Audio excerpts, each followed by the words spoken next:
Hey, the game of the week on the Valley Channel tonight. Head south. We're down in Millville at Ridgeline, where the Riverhawks play host to the Logan Grizzlies. The number 2 scorer in 4A is Landon Brenchley. He plays for the Riverhawks. He fills up the stat sheet in a lot of different categories: rebounding, assists, steals. He's in the top 5 in all of them. One of the few players in the state that is in the top 5 in all of those categories. Even with all of that, the Riverhawks are struggling a little bit. They've lost 4 out of their last 5. They seem like they're just ready to break out. Can they do it tonight against the Logan Grizzlies? The Grizz are kind of the same. One night they were world beaters, and another night they struggle a little bit. And we've seen one of the best performances of the year by the Grizzlies against Skyview a few weeks ago. An all-around team effort. And Anthony McDade is a spark plug for that team that really keep them going. And Josh Jensen mans the post down low. Who's going to win tonight? You'll have to stick around and check it out on the Game of the Week on the Valley Channel.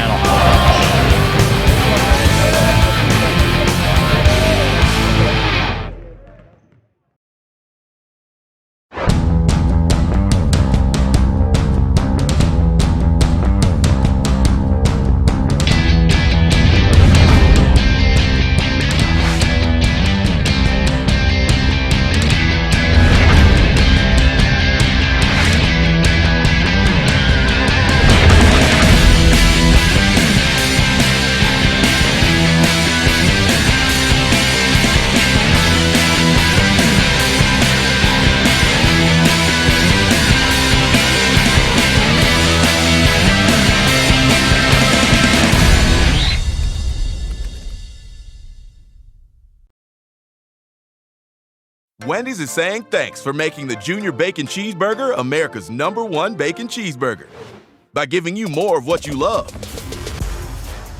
Introducing Wendy's Giant Junior Bacon Cheeseburger. Double the beef, double the bacon, and now it comes in a giant meal for $5 with nuggets, fries, and a drink. There's absolutely nothing junior about it, except the price. Get Wendy's $5 Giant Junior Bacon Cheeseburger meal before it's gone.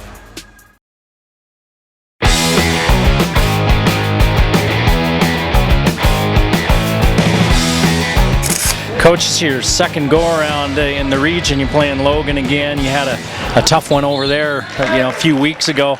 Getting back in here tonight, what do you have to do to come out on the other end of the score tonight against the Grizzlies? Well, it's kind of the same recipe. We've got to rebound the basketball better, and then we got to need to close out quarters better. I was disappointed on a couple of quarters when the game was still within reach when we were competing there. Just didn't close them out very well. So that and offensive rebounds are a big factor.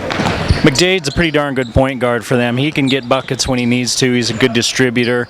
Is there anybody besides him that you maybe need to slow down?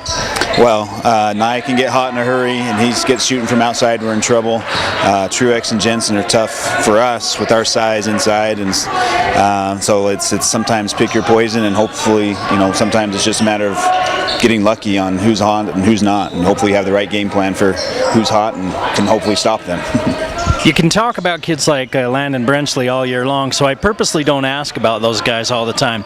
I haven't asked you about him, so I'm going to ask you about him. And he really fills up the stat sheet and the score sheet, and it's hard to be a one-man team. But tell me a little bit about him and maybe differences between him and his brother. They have that same competitive spirit. They both, obviously enjoy winning. They work hard in the off season to get themselves an opportunity for what they do in the regular season. They come about their game just a little bit different. It's just kind of fun to see, how their brothers can still fill up stat sheets just being just a little bit different.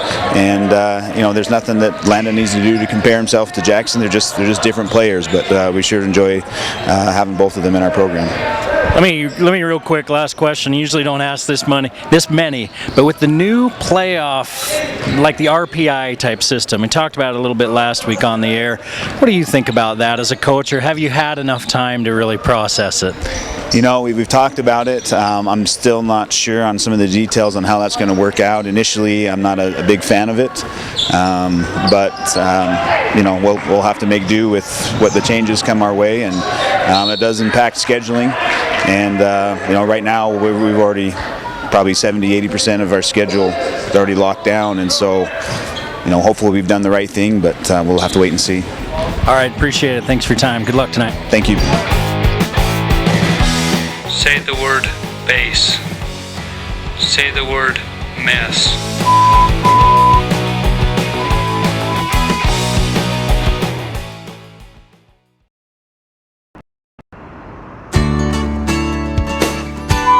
They would tell me something and I'd say, huh? And then they'd tell me again and I'd say, huh? And they'd say, never mind. And so I called and made an appointment. Say the word pass. He's a PhD and I know what it takes to get a PhD. Say the word red. It was like night and day. And then the hearing test was the thing that I thought, wow, he really knows what he's doing. I would recommend Dr. Daines to anybody, everybody.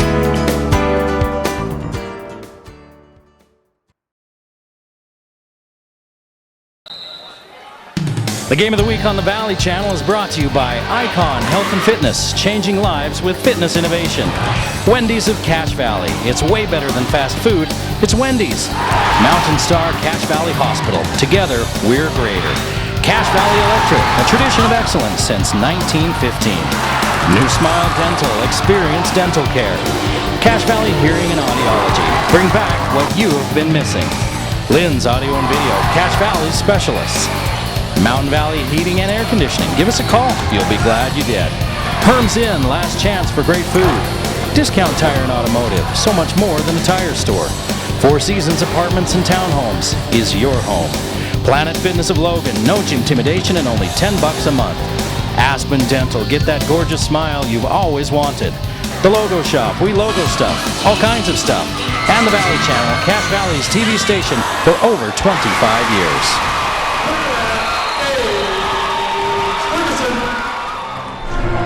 Yeah, hello everyone and welcome to the Game of the Week on the Valley Channel. Tonight we're in Millville at Ridgeline High School where the Riverhawks will play host to the Logan Grizzlies. I'm Eric Olson. I'll be with you all night long. Thanks for joining us for tonight's ball game. Logan High comes into Ridgeline tonight at 8-11 overall, 4-3 in region play.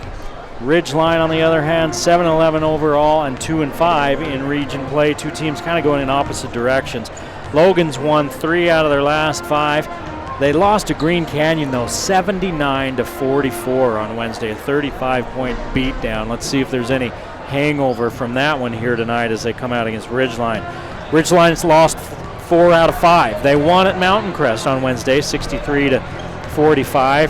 Brenchley with 23 points in that one, and DeMooney with 17. The last time these two teams played, Logan won 70-61.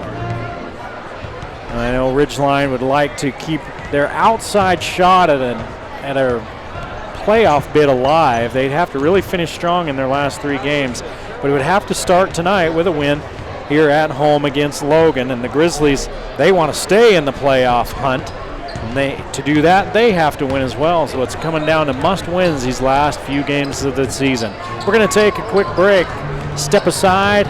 When we come back, we'll have starting lineups for you and the tip-off. It's the Game of the Week on the Valley Channel, Logan at Ridgeline.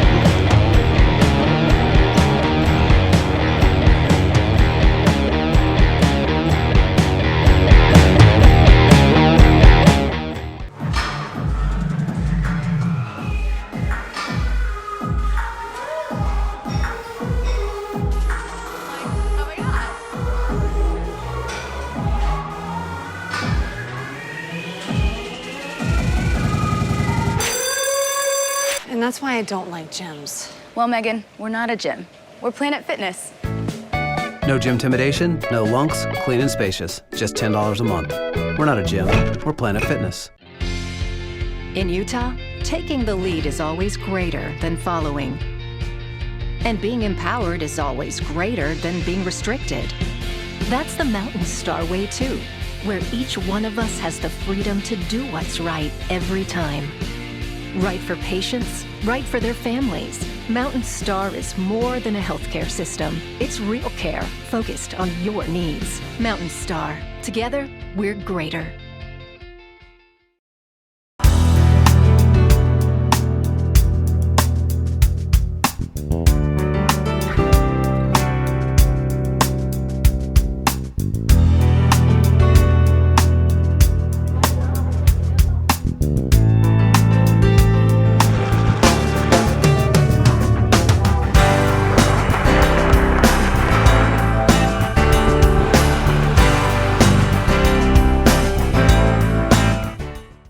Back at Ridgeline High School as we count down to the national anthem here. Ridgeline playing host to Logan tonight. We talk about Landon Brenchley when we talk about the Riverhawks. And that last game out against Logan, Brenchley had quite a line. 28 points, 14 rebounds, and 5 assists. DeMooney had 16 in that game, and Foster Johnson finished with 12 in a losing effort. Logan was paced in that game on the 18th of January by Anthony McDade's 19 points. Josh Jensen had 18, and Charlie Jensen with 11. A pretty balanced scoring line for the Grizzlies in that one to get the W. We have a wonderful and talented Sadie Anderson. Brenchley averages 24 points per game. He's second in 4A in scoring, right behind Mason Falslev. 8.5 rebounds is good for second in 4A. 2.2 steals, good for fourth. And almost 5 assists, 4.6, good for third in 4A. The national anthem.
National anthem here at Ridgeline as we get set for the starting lineups for both of these teams. We're down to the last 3 games of the season.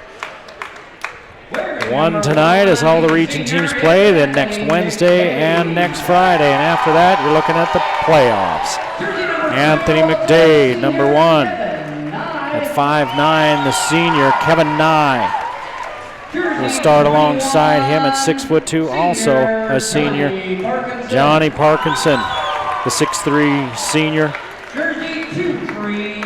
Josh Jensen at 6'7", 14.6 rebounds per game, another senior.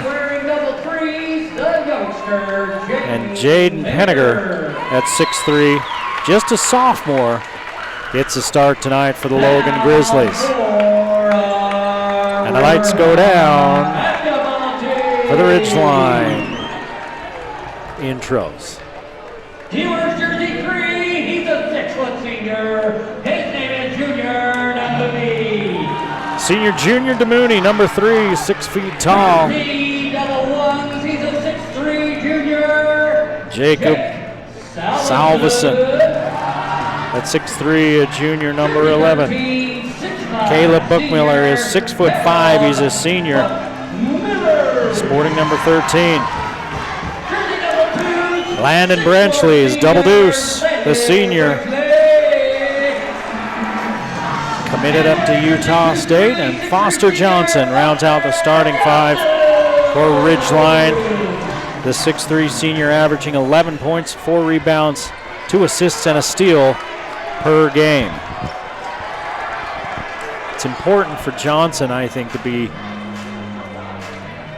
into this game. I'm not saying that something intrinsically within him. I'm saying for the Riverhawks to find a way to get him involved. They are a better team when they can get Foster Johnson going. He was in foul trouble against Skyview, and it hurt the Riverhawks in that game. They were going to need all the guns blazing for that one. Skyview's tough at home. Skyview with a big win over Bear River on Wednesday night. They blew them out of the water. Jensen and Salveson, and Jensen taps it back to Nye. We're underway in Millville. Henninger with the cross-court pass. McDade fires for three. It's short. Rebounded by Salveson. And DeMooney brings it across the timeline.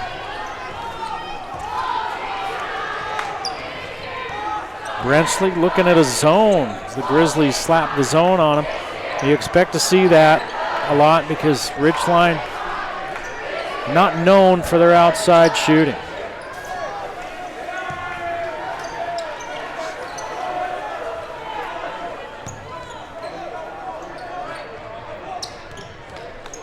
Brenchley with it. Pinger checks him, and he has to pick up the dribble. Long three by DeMooney.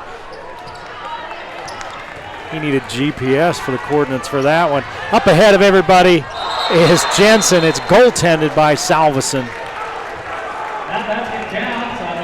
Jensen got behind the defense as Logan advanced it in a hurry. And the Grizzlies lead 2-0. We've played 1 minute here at Ridgeline.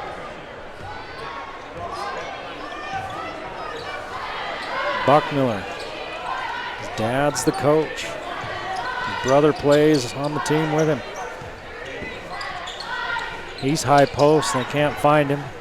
Salveson goes back up top to Landon Brenchley. Brenchley, all those points he scores, he gets most of those at the cup. He goes to the hoop. He's not really a three-point shooter. He can shoot the three, but this is what he does so well. He had that going against Skyview last week, but he misses on his first try there. Knocks it away, and DeMooney comes up with it. Johnson lean in, charge.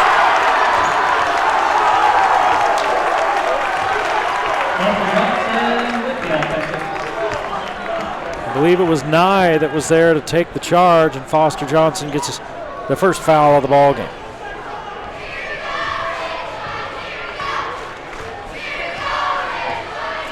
Two 2-0 Logan as McDade brings it up. Three on the way. It's Nye. He's got it. 5-0 Grizzlies.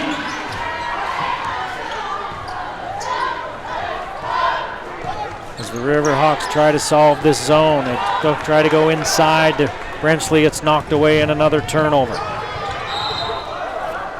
Nice hustle by Buckmiller as he creates the jump ball. And that's a turnover. It belongs to Ridgeline. He just reached in there and grabbed it.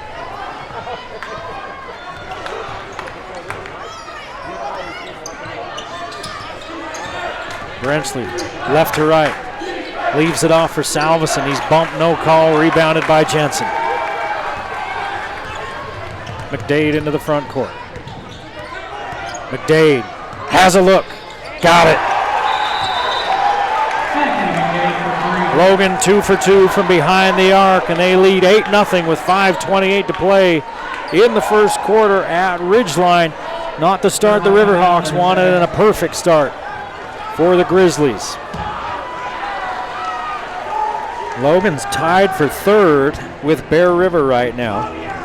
Bear River won the first meeting between those two teams 55-47. That's at Bear River. And the reason I mention that, that's who's coming up next for the Grizzlies. They've got Bear River at home next Wednesday, and that's huge in the standings because right now Region 12 looks like this. Green Canyon and Skyview on top at 5-2. Bear River and Logan at 4-3. The top four teams make it into the state tournament. Skyview's playing Green Canyon this week.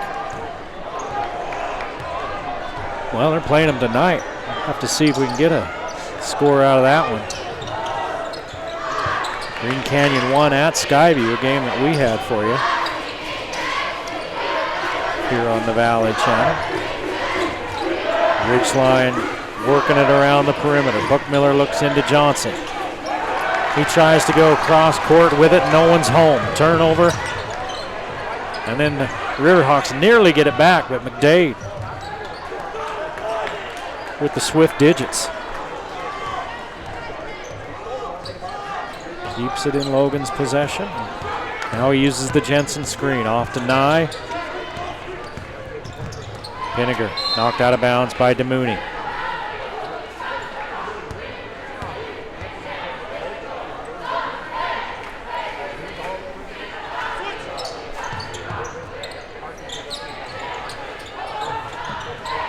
Pinniger with that little rocker step, and he draws the foul. And Brenchley's going to pick up his first, second team foul on Ridgeline. And Pinniger will go to the line. Jaden Pinniger, the 6'3 sophomore, 6 points, 3 rebounds, and an assist per game.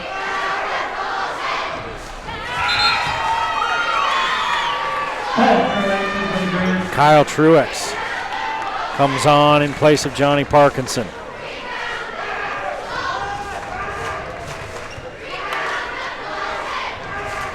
Truex 6'3", 250. He fights for the board, but better position by Salveson. It's 9-0 Logan.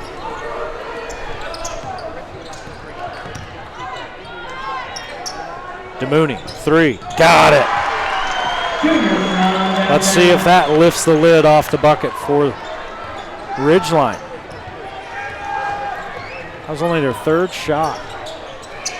They've turned it over 3 times. DeMooney near steal. McDade gets it back. In the paint, now he gives it up. He got in the paint, was in deep trouble. He threw it away. 3:50 to play in the first quarter, 9-3 Logan as they sit back in that zone again. Brenchley, corner 3. Short, rebounded by Jensen. Jensen off the foot of DeMooney and out of bounds as Charlie Jensen checks into the ball game for the Grizzlies and Pinniger takes a seat.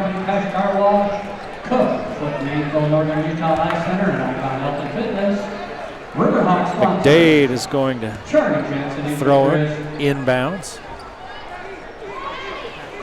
to Charlie Jensen.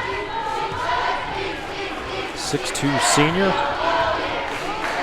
wearing number 15.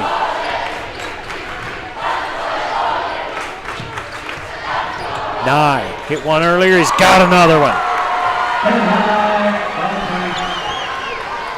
Kevin Nye with 6, and it's 12-3 Logan. 3:15 to play in the first. Brenchley, 3, short off the front of the iron. Nothing but Grizzlies there for the board.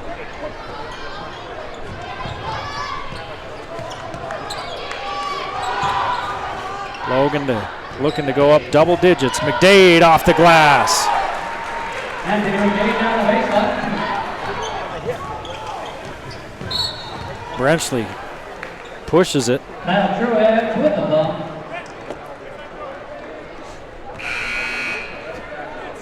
And there's a foul. The first one on the game, first one of the game on Logan. It's on Truex. Spencer Adams in for the ball. So this zone is giving Ridgeline problems.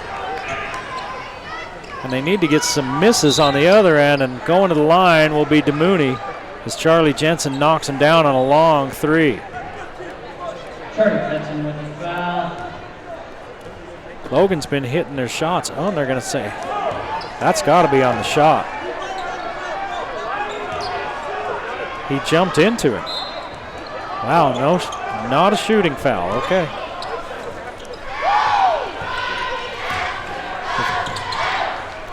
Ridgeline can make some stops defensively, then Logan, and then push. Then Logan doesn't have a chance to set up that defense. But right now, Logan's making everything, and they're getting time to set that defense up, and Ridgeline is having real issues with it.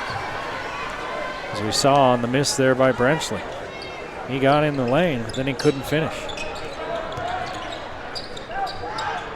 Here's another 3 by DeMooney. Won't go, and Jensen's there for the board. Luke Facer.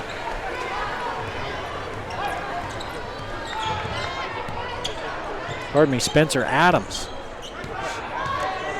in for Ridgeline. That's him, number 4, against Isaac Larson. Ball out of bounds off of Jensen's hands. And McDade back in.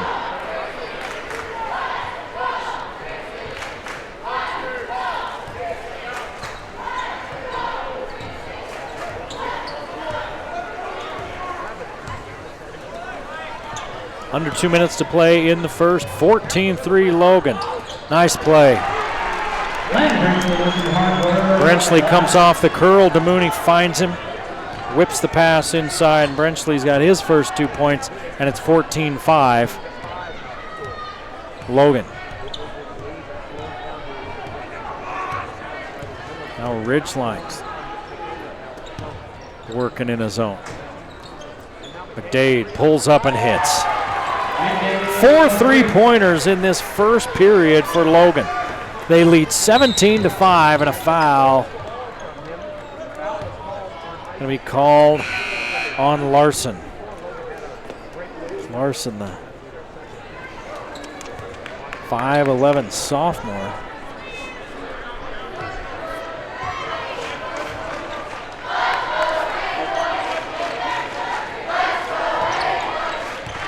DeMooney backs in, then turns off the glass, won't go, and another rebound, this one by Larson. Logan is limiting Ridgeline to 1 shot and done. Jensen gets it down close, misses. Rebound off to Brenchley. 3-on-1. Brenchley takes on those 3, and Larson blocks it. Jensen pulls that board down with some authority. He wasn't happy. He got slapped across the arm on his miss and didn't get the call. Parkinson, Nye, and Penninger come back in for Truex, Larson, and Charlie Jensen. Oh, McDade bounces it off the back of one of the defenders, takes his own pass and lays it in. He's got 10 of Logan's 19 points.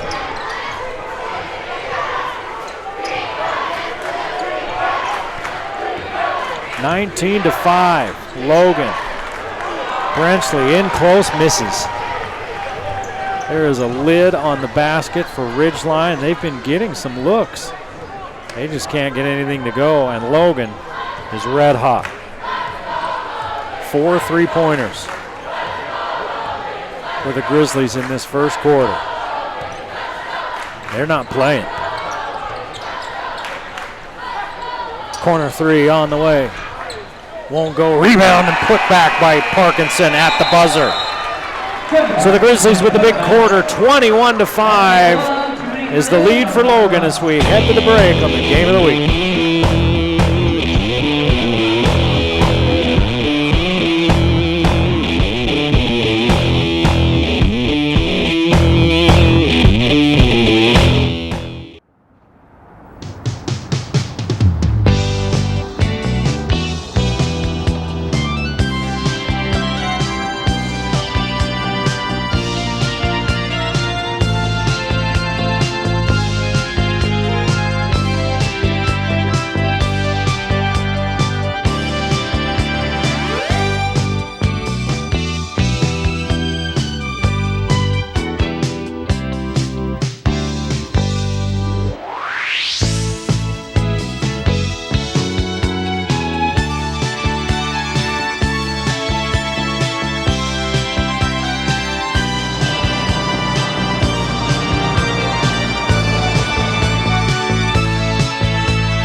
Do you need some help crossing the street?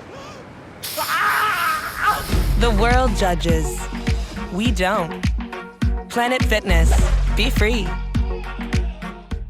Rough start for Ridgeline as they trail 21-5. Logan filling it up there in the first quarter. 4 3-pointers. They're led by Anthony McDade's 10 points. McDade, he can score the basketball. McDade with 10, Nye with 6, 2 for Parkinson and Josh Jensen. Penninger with a point. Junior DeMooney with 3, Landon Brenchley with a bucket, and that's it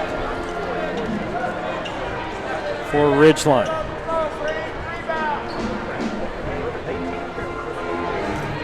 Ridgeline's 2 and 5 in the region. They're not completely eliminated from the playoff picture. But they'd have to win their final 3 games to even have a chance. Down low, Parkinson loses it out of bounds. One thing Logan did not do well in that first quarter, take care of the ball. 4 turnovers in the first period. That's their 5th.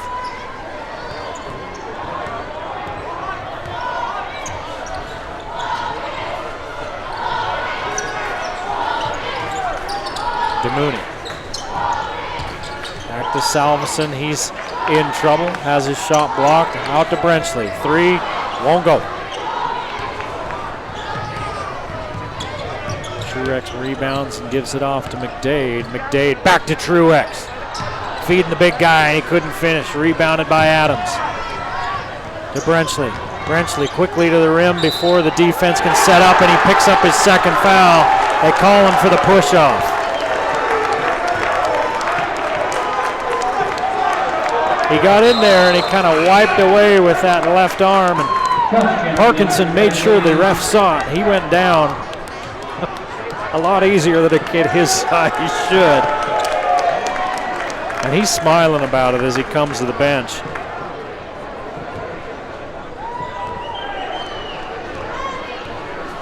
Parkinson back to the bench. He's kind of smiling about it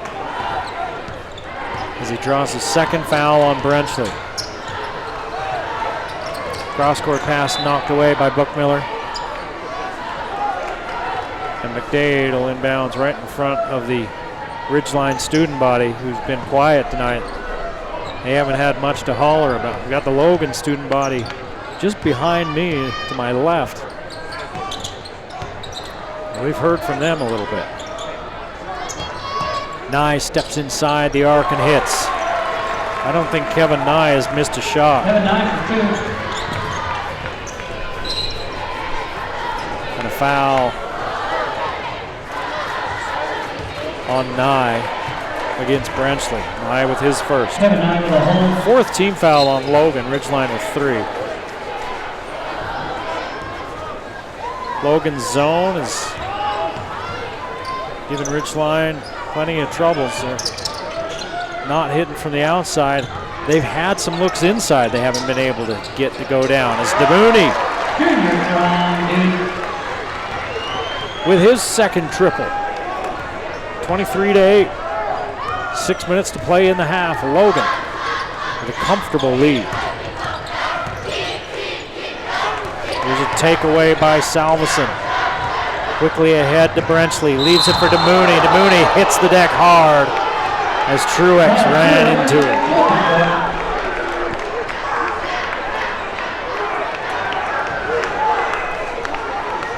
Truex went for the block and collided with DeMooney. DeMooney hit the ground hard. Most people, objects, animals, vehicles are going to hit the ground hard if they collide with Kyle Truex. That kid's a brick wall.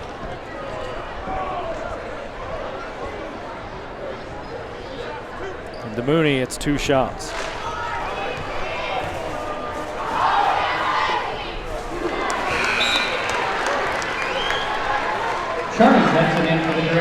Truex will sit down. That's his 2nd foul.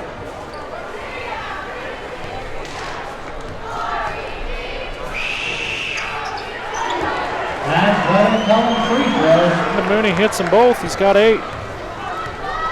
And Ridgeline finally to double figures with 5:50 to play in the first half. 23-10 Logan. It's a lot of game to play left if Ridgeline stays patient. And Logan turns it over again. It goes out of bounds. The pass from McDade was a little bit high. The official right along the sideline said, yeah, he dribbled it out of bounds. And here's Ridgeline with a chance to cut into that lead some more. Little 5-0 run by the Riverhawks.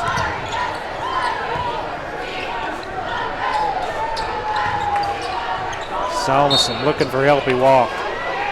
Oh, they're going to call a foul on McDade. That's a 6-team foul. Next foul against Logan will be free throws.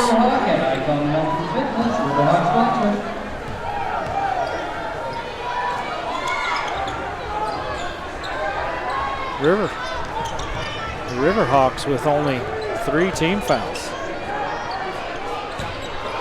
Salveson, pull up, miss it. Rebound fought for, controlled by DeMooney. Adams around the defender, leaves it off for Buckmiller, has it stripped and a foul. And the only question is that before or after or during the shot. It's on Larson. 2 shots. Larson picks up his second. Logan Brown didn't like that call. You can see him at the bottom of your screen there talking to the official as Buckmiller misses.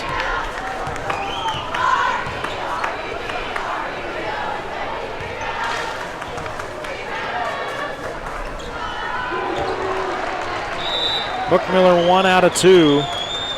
Foster Johnson back in. 23-11, a 12-point lead for Logan as Ridgeline's on a 6-0 run. Little mini run. Foster Johnson into the ball game.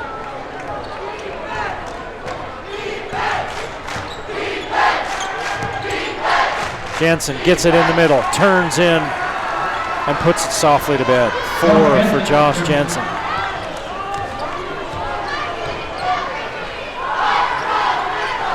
DeMooney straightaway 3, won't go. Johnson rebound, put back, and 1.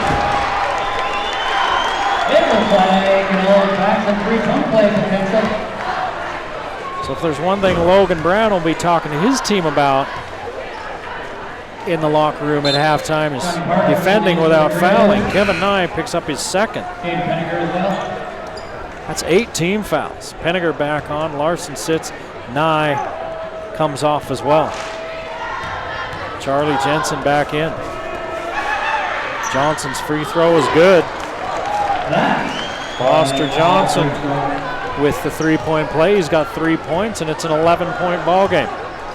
Logan led by as many as 18. Ridgeline's outscored him 9-2 here in the last few minutes.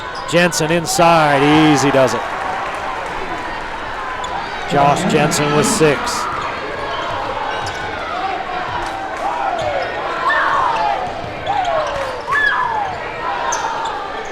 DeMooney thought about it. Dangerous pass. McDade got a hand on it. Leaning in is Salveson, and he scores. 27-16 Logan. 3:50 to play in the half. They extend a little zone out. Logan scored 6 points in this quarter. There's a miss. Parkinson, rebound taken away by Brenchley. Brenchley splits the defense down to the rim and put it in. Brenchley will go to the line. And a foul on Charlie Jensen. Charlie Jensen picks up his second. And Brenchley with a chance to cut it to an 8-point lead, he does. So Logan, who's in control, up by 18 about 3 minutes ago, now see their lead cut to single digits. It's a 27-19 ball game. As Ridgeline has kept playing hard, and Logan's turned the ball over a couple times. They've got 8 turnovers here in this half. Oh, high post throw into Parkinson, who turns and softly puts it home. Brenchley to the rack, jump ball. That's going to stay here. Now you see Brenchley is attacking more the last couple of possessions, knowing that, hey, if I can get a foul, I'll go to the free throw line. It's a 10-point ball game. Logan with the lead. DeMooney, baseline drive. Parkinson hits the deck. No call this time. Brenchley turns in and hits. Brenchley with 7. 29-21 Logan. 2:45 to play in the first half. Parkinson in the corner. Working against Johnson, and Foster Johnson may have just picked up his second.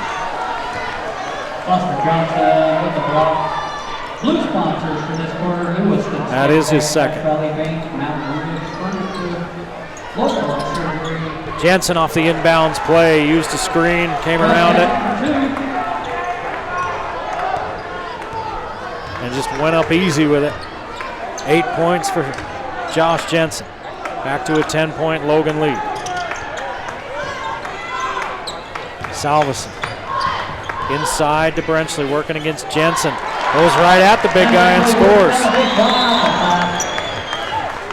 Brenchley with 9, timeout for Logan with 2:09 to play in the first half. The Grizzlies, once led by 18, they're now up by 8 as Ridgeline has fought back. Ridgeline losing 4 of their last 5. They'd lost 4 in a row before beating Mountain Crest on Wednesday night. Ridgeline's averaged about 65 points per game offensively and giving up 67. Logan not as high a scoring on the season. They averaged 58 and a quarter per game, giving up about 61. So both of them are about a 3-point differential on offense to defense. Ridgeline coming up, boy, they are running the gauntlet next week. They've got Green Canyon and they're at Bear River.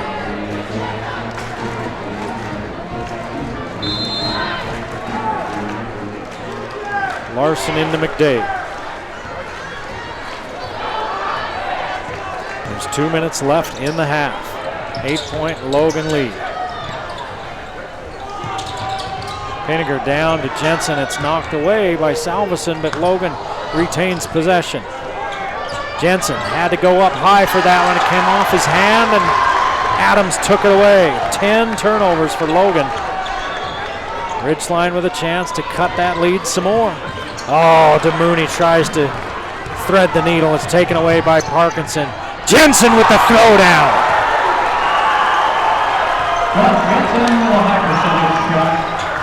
10-point Logan lead. 1:25 to go in the half.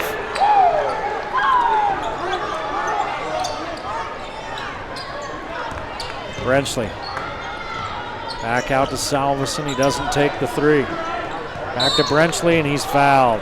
Probably on Larson. It'll be his 3rd. That's Larson. Larson, a good young talent, good athlete. He's a professional thief because I think he was the interception leader for Logan, and he was one of the top takeaway artists in 4A in football. And as a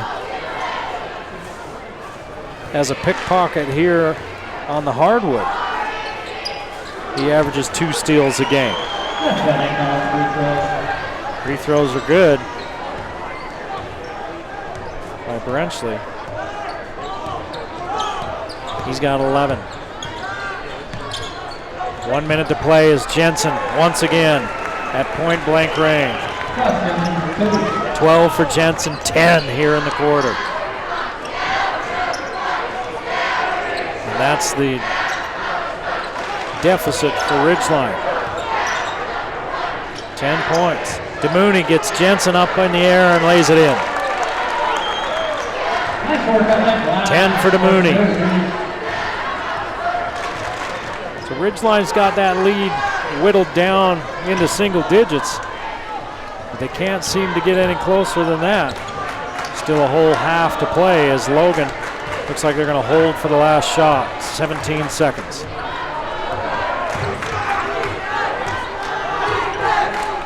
Ten seconds. McDade gives it up, gets it back. McDade, floater, won't go. Rebounded by Salveson. DeMooney's got it. He won't get the shot off in time. The Ridgeline overcomes a nightmare start to make it a single-digit game going into the locker room. Logan will get in there and try to make sure they come back out and control this second half as they lead 35-27 at the break.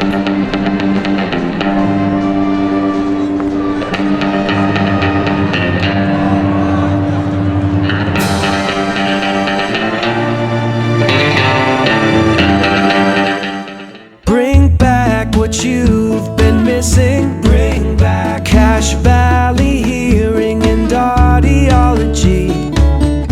Dr. Daines, I suppose, along with everybody else in my age group, I am now getting bombarded on a daily basis, it seems, in the mail with hearing aid advertisements coming through the mail.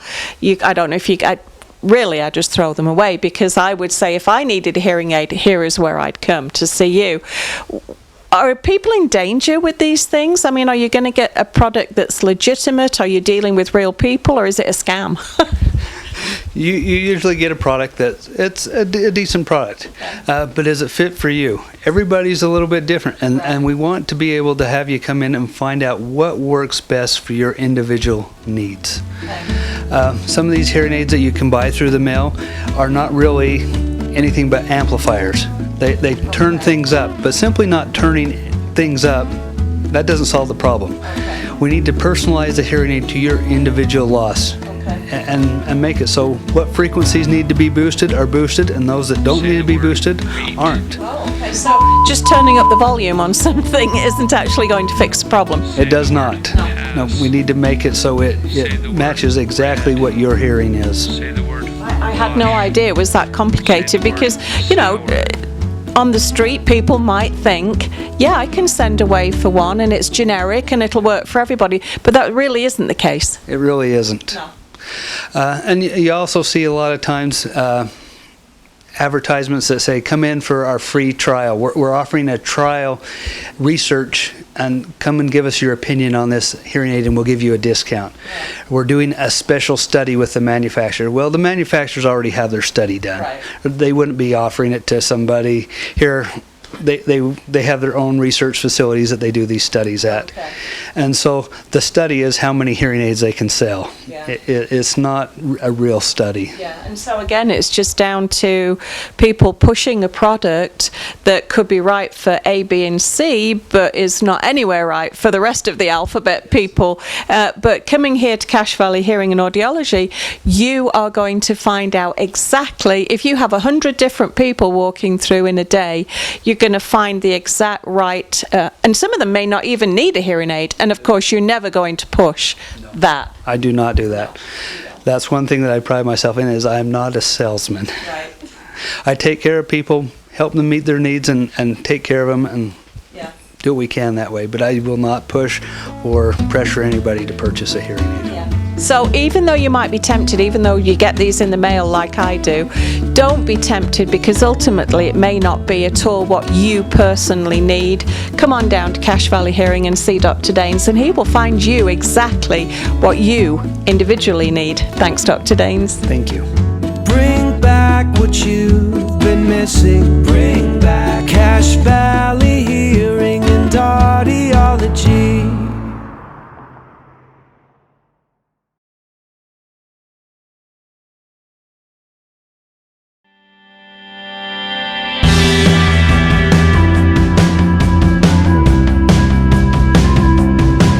Hi, my name is Mickey Kim Nielsen. Some people know me as Mickey, some know me as Kim. Cool people know me as Mick. I'm the lab manager here at Cache Valley Hospital. Clinical laboratory science is that part of healthcare where we analyze blood and other body fluids for disease processes, and share that information with the clinician so that he knows how to counteract issues and get you on the road to recovery. I'm a clinical laboratory scientist, which means I have a Bachelor of Science degree in clinical laboratory science. I also have a master's degree in business administration. And I'm a registered medical technologist with the American Society of Clinical Pathologists. This is our chemistry section here. We have two chemistry analyzers that do the majority of the chemistry testing. We have another analyzer that's behind me here that does some of our specialized chemistry testing. Over here is our hematology analyzer that measures the cells in the blood, lets us know if you have enough blood or need a transfusion to make you feel better. We can tell if there's an infection going on in somewhere in your body. And over here we have a coagulation instrument that tests your clotting factors, and that's important to know in case you've ever had a blood clot and you're on medication that slows down the clotting process in your blood. So the physician needs to know those results so that he can manage your medications for that. I've made a lot of friends over the course of my career, and also discovering, the mystery of what's going on, what makes somebody ill, what's going on with them. It's mostly like being a detective and doing the work that figures out what's going wrong. If you love science, you love looking at blood cells and microorganisms in a microscope, the science of this is really what turns me on about it. It's something that I've always enjoyed, looking in a microscope and seeing what's there. I started working here at Cache Valley Hospital back in 2000 when it was known at that time as Cache Valley Specialty Hospital. It's been an awesome experience working for them. They know what they're doing. They have almost 200 hospitals around the world, and so they understand what needs to be done in order to provide quality health care to people every time they come through our doors. I'm probably outnumbered at least 4-to-1 by the women that work in this profession, and it's good because women are very intelligent and bring a lot to the workplace here, and they especially keep me on my toes. If you're interested in pursuing laboratory science as a career, some of the things that you would need to do to prepare, for instance, if you're in junior high or high school, start really enjoying your science classes. Find a way to look at things in a microscope and see if that's something that you enjoy. Then I would prepare myself to go to college. You need a Bachelor of Science degree. It's exciting and very fulfilling.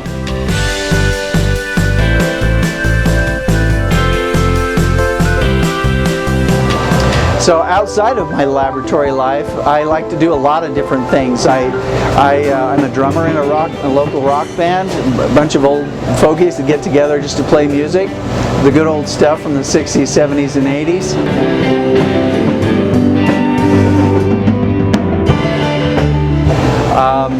I have a Harley Davidson I like to ride to work and around the valley.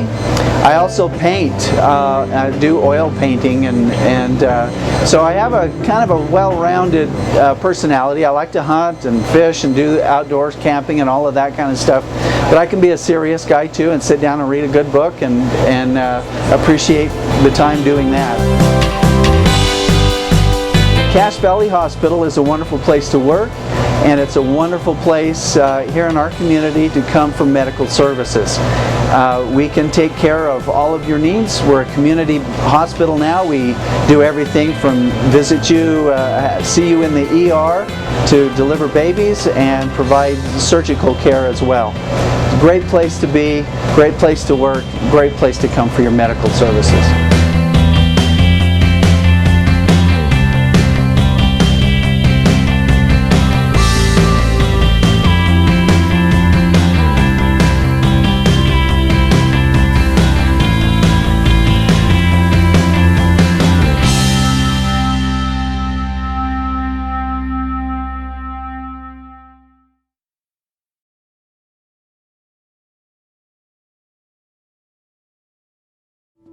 I love the mountains and the rugged trails. It's kind of what's in my heart. I run year-round, but I grew up mountain running with my dad. That's really where I have my foundation. When she was 5, we took a hike, and Soleil ran up that mountain. You could tell it was part of her soul. The main thing with mountain running is just being able to cope with the extreme physical toll it takes on your body. We get a lot of snow here in Telluride. and there's rocks and boulders that you have to jump over. You've got that 2 to 3 hour ascent. Your body's just kind of telling you no, and it's 100% mental, just being able to say yes, yes, yes, I can. You can keep getting faster and you can keep exploring new trails. You can always achieve something more. You can always achieve a higher goal. In her elementary years, Soleil said, "Mom, I know why I was born. I need to make a change in the world and help planet Earth." But when I was young, I was diagnosed with selective mutism, so I was extremely, extremely shy. Like, I couldn't have a conversation. I realized that being able to communicate is so vital to bringing change to your community. It took many, many years of practice and just telling myself, hey, I can do this. Now I produce a radio show and I started our school greenhouse. Has any of you guys ever been to the Grow Down before? It's really rewarding just showing the younger generations, hey, this is what you can do just to better yourself and the community. She's modeling behaviors that give kids the understanding that they themselves can achieve great things. That's a gift to a community. Things that I see are a problem, I go after them and tackle them and stand up for the things that I believe in. Making it to the top of a peak is absolutely thrilling. You put in all this work, you go through pain, but you see that view, and you can look back and savor that moment of accomplishment.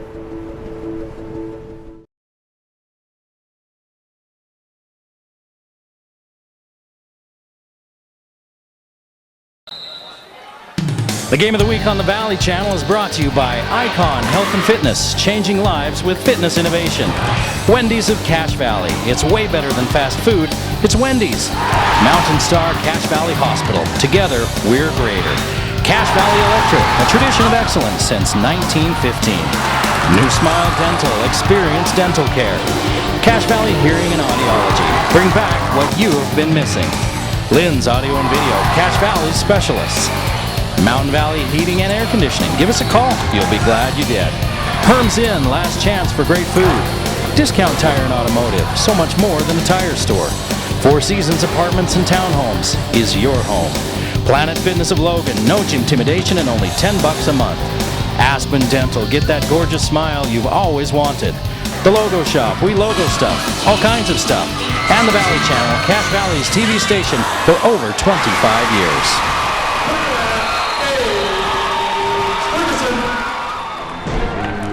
Logan leads Ridgeline 35-27 at halftime here at Ridgeline. Welcome back. Eric Olson with you tonight as the Riverhawks host the Grizzlies, and Logan could do no wrong in that first quarter. They won the first quarter 21-5. Well, Ridgeline flipped the script on them. Took them a couple of minutes into that second quarter, but they outscored Logan 22-14 in that second quarter to pull back to within 8 points.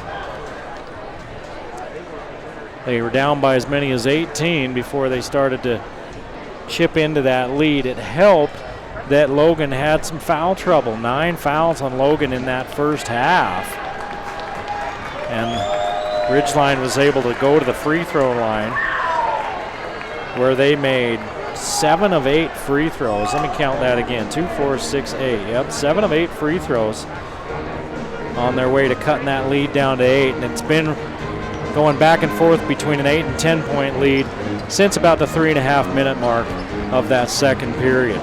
Logan was led by Josh Jensen. 10 points in the second quarter, 12 points in the half. Anthony McDade had 10 all in the first quarter. Kevin Nye with 8. Johnny Parkinson with 4, and Jaden Pinniger with 1 free throw. For Logan, they hit 4 3-pointers in that first period. They didn't hit any in the second period. Ridgeline hit 2 the whole half. Junior DeMooney and Landon Brenchley leading the way for the Riverhawks. Brenchley with 11, 9 of those in the second quarter, and DeMooney had 10 points, 7 in the second quarter. Salveson with 2, Caleb Bookmiller with a free throw, Foster Johnson with 3. Spencer Adams played and did not score as Coach Bookmiller only playing 9 guys. there in that second quarter. 9 guys, 6 guys. Math is hard in that second quarter.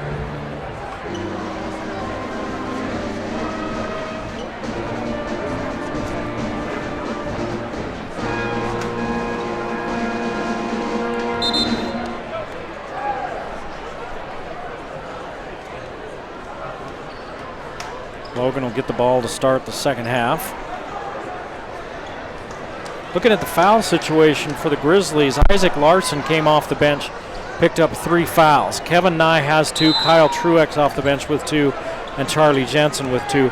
Brenchley and Foster Johnson both with 2 for Ridgeline. It's been a game of zone defense. Penninger, good look at a 3, too hard. Long rebound to Adams, who gets the start in the second half. Brenchley knows how to finish. He's going to the line. Penninger bumped him, and the official ran in and said he's shooting. Dave Penninger with the push. Line Brenchley to the foul line. Penninger with his first. Brenchley 3 for 3 from the free throw line. And the broadcast jinx gets him.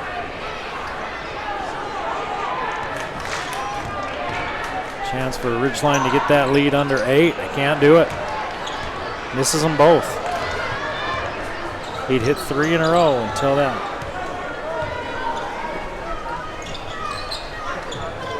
McDade, straightaway 3. Could tell that was good as soon as he let it go. Back out to an 11-point advantage for the Logan Grizzlies. 38-27. Buckmiller wide open. Rims around and out, rebounded by Penninger. McDade on the move. Scoops it to Parkinson, gets it back.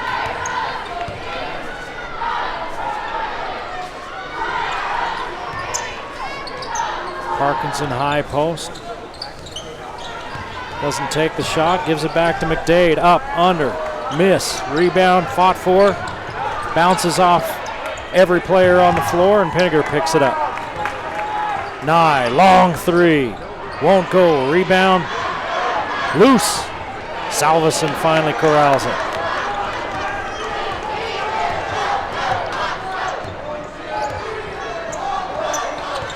(38-27).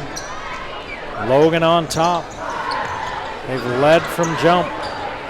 Down low to Buckmiller. He doesn't look to make a move. Kicks it back outside. DeMooney's 3 is good. DeMooney with his 3rd triple of the night. He's got 13. Averages 7 a game.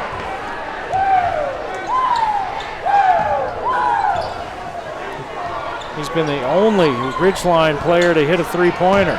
Parkinson falls down. Logan gets the loose ball. McDade goes to the rim. Gets his own board. Misses again. Here's Brenchley. Brenchley, so tough in the open court, and 1.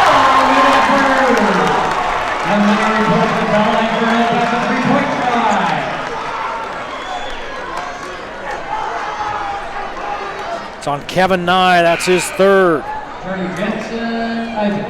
Brenchley with 13. A chance for another. He could cut the Logan lead to 5. 38-32 with 5:36 to play in the 3rd. Misses, that's 3 misses in a row for Brenchley. Down low, Jensen turns in and hits. So good around the rim. He's right on his season average of 14. Back to an 8-point advantage for the Grizzlies. DeMooney hit from there a moment ago, misses this one. Penninger with the board. McDade. Cross court, Larson to Penninger. Penninger scoops it to Jensen. Jensen misses. Penninger misses, gets his own board and puts it back. Penninger now with 3, and it's back up to a 10-point lead. 42-32 Logan.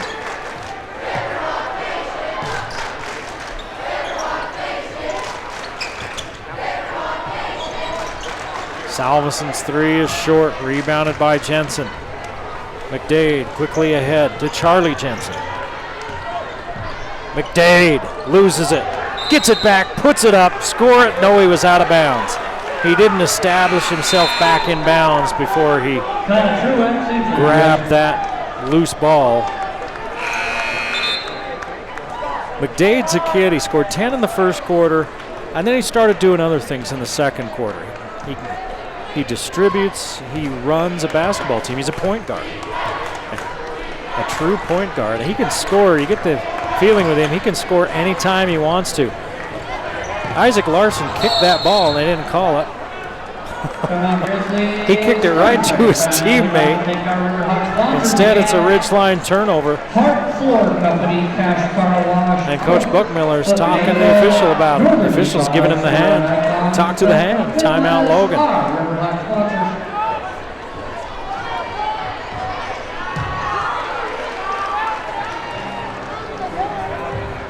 That was right in front of Coach Buckmiller with the official looking right at it. The ball was thrown. They tried to bounce it inside and it bounced it right off of Larson's foot and hit him right in the shin. And he kicked it right to one of his teammates. Coach Buckmiller, the Ridgeline cannot understand how that wasn't a kick. Logan with the ball. After the 6th turnover of the night. The Ridgeline, here's Cameron Daly who comes into the ballgame. Number 10. He replaces Salveson. Daly making his first appearance of the night. He'll try to body up Jensen. Jensen kicks out to Truex. In off the bench.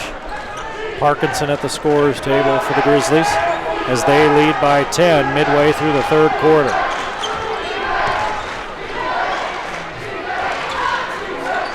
Inside they go to Truex. Starts left, goes right, scores it off the glass. 12-point advantage now for the Grizzlies.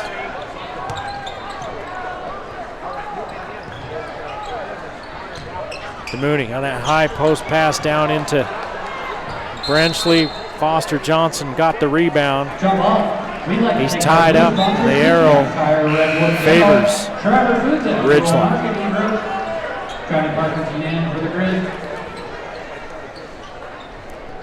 Parkinson replaces Larson for Logan. 3:33 left in the quarter. Johnson quickly underneath to Brenchley. Has it slapped away as he tries to lay it in. Here come the Grizzlies. Jensen. Jensen with 16. And it's a 14-point Logan lead. Ridgeline had it down to 6, a chance to make it 5. They missed a free throw, and it's been all Logan since then. It was 32-36. It's a 10-0 run by the Grizzlies. Making it 46-32 now. Under 3 minutes to play in the quarter. McDade fakes the three. Up, under, in. McDade with 15. Timeout, Ridgeline. Logan blows it open to a 16-point advantage with 2:46 to play in the third.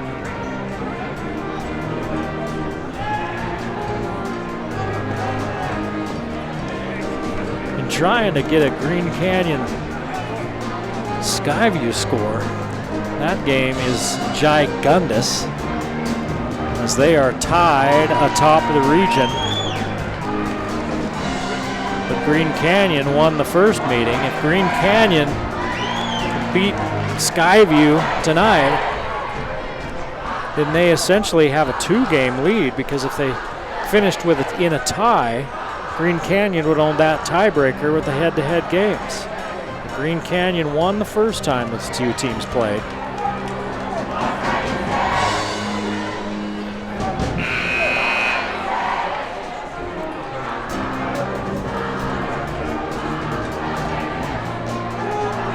We saw that game. I mean, that was, we've seen Skyview 3-4 times, and 3 times they literally lost at the buzzer. 2-point games, each one of them, against Weber, against Green Canyon, and against Logan, before they finally took care of business against Ridgeline.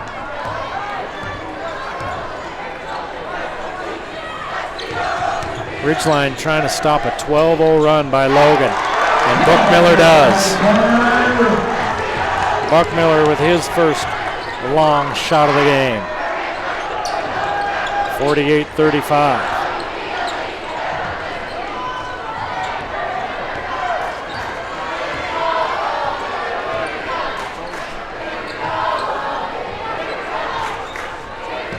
Truex gives to Parkinson. He swoops in from the left side and lays it in for his 6th point.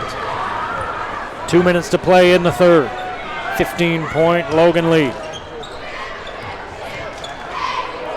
Adams has been the only player off the bench in that first half, and they went to Dolly here in the third. He's seen some time. Foster Johnson with the double clutch leaves it short. Rebounded by Logan. You wonder if Ridgeline's got enough gas in him to come back from another big deficit. Truex 3 won't go. He can shoot that. I've watched him in warm-ups before games, draining that shot regularly. DeMooney, somebody got a piece of that. Buckmiller's there for the rebound. I think it was Charlie Jensen that got a piece of it. Oh, DeMooney. A nice Euro step. Johnson fights for the board. He'll go to the line. That's going to be the 3rd foul on Logan. It's going to be on Charlie Jensen, his 3rd. 3 team fouls on the Grizzlies, none on Ridgeline. And they're going to say not a shooting foul. And Coach Buckmiller can't believe that. You see at the bottom of your screen. He and that official have been having some quality time together tonight. Here's a block by Jensen on Brenchley, and a whistle blows. Brenchley will go to the line. For Josh Jensen, that's his 1st foul. Jensen and McDade have combined for 31 of Logan's 50 points.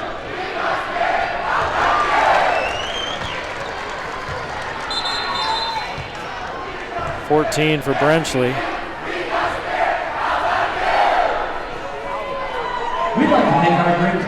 And the officials at the scorer's table talking the official score. I think they're just trying to figure out maybe who he gave that foul to, and they're still talking. It looked like it was pretty clear that he gave it to Jensen.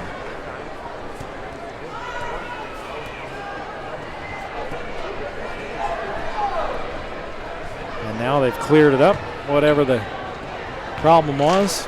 Just checking what time those dinner reservations are for. Brenchley hits them both. He's got 15. 1 minute to play in the third period. 13-point Logan lead, 50-37. Down low, Jensen misses, gets his own board, goes up hard, scores. He's going to the free throw line. Jensen with 18. Ridgeline has no answer for him down low. He scored 2 in the first quarter. He's had 16 since. Jackson Baker will replace Adams. Check that. That's Kyler Hansen, 12, not 2. Jensen back in for the Grizz.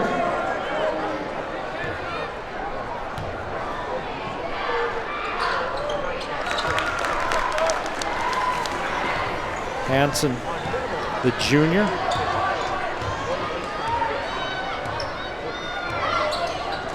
Hansen with the ball. Back out front to Buckmiller.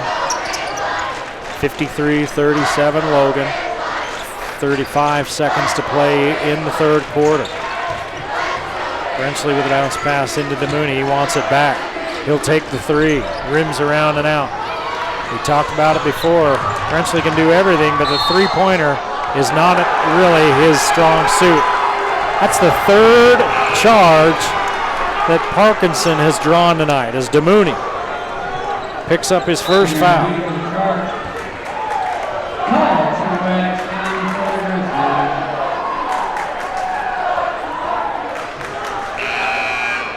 Nye will replace who? Parkinson. Parkinson's made it a point to try to draw those charges tonight. We've seen him go down a couple other times when they didn't call it. He went down extra hard to try to get the call. I think that one was pretty legitimate. Mooney put his shoulder down and Parkinson was there.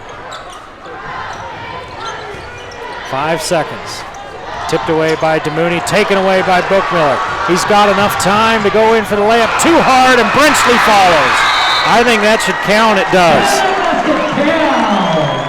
So Brenchley's tip in at the buzzer makes it 53-39. Logan with the lead as we head to the fourth.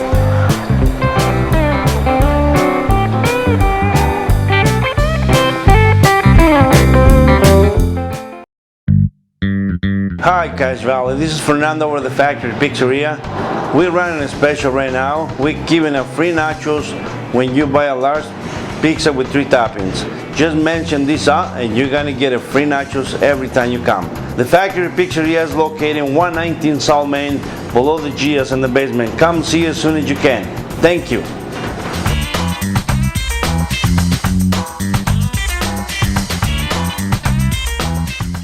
Wendy's is saying thanks for making the Junior Bacon Cheeseburger America's #1 bacon cheeseburger by giving you more of what you love.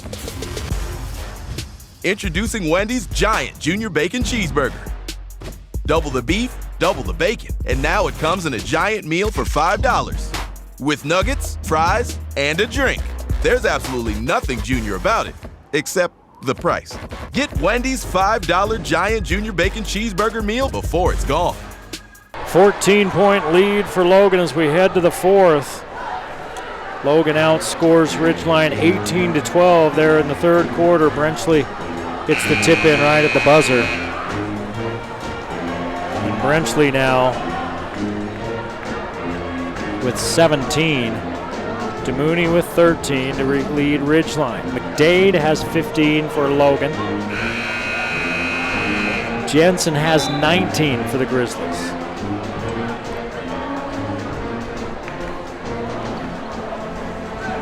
Parkinson, Truex, and Pinniger all scored in that third quarter for the Grizzlies.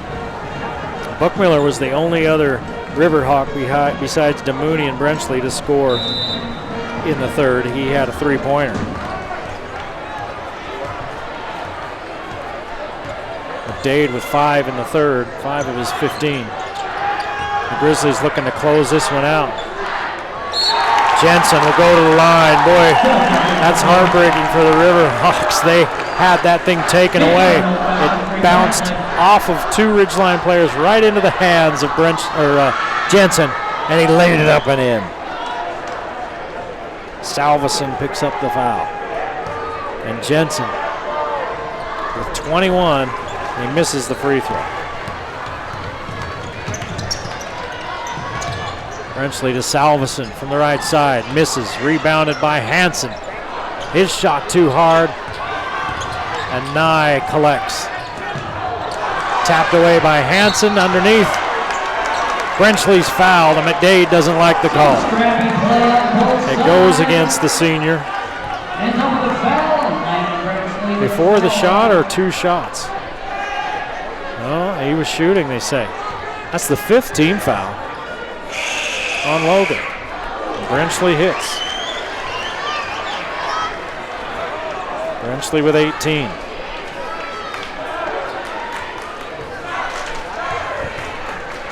McDade, only his 2nd foul. Brenchley gets them both.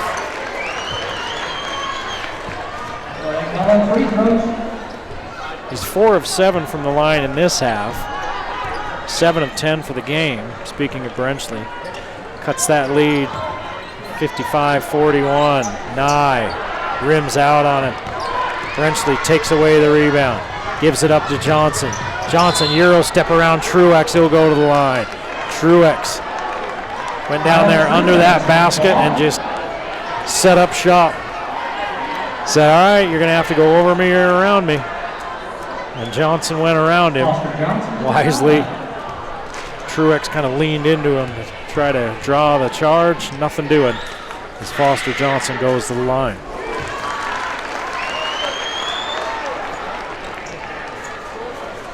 For Truex, that's his third foul. 16 fouls, so Ridgeline will get free throws the rest of the game.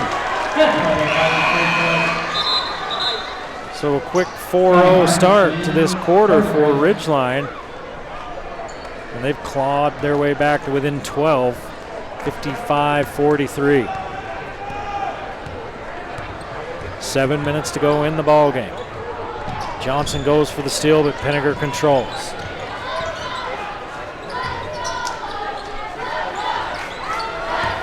McDade blows by DeMooney. Little push shot, little teardrop. McDade's got 17, love his game. Brenchley fouled, he'll go to the line. So points with the clock stop. McDade just picked up his third. You're aware of our River Hut game sponsors, Park Store Company, Cash Car Wash, Cook Equipment Eagle. Well, Brenchley in this second half has been Harden-esque at the free throw line, meaning he spent a lot of time there.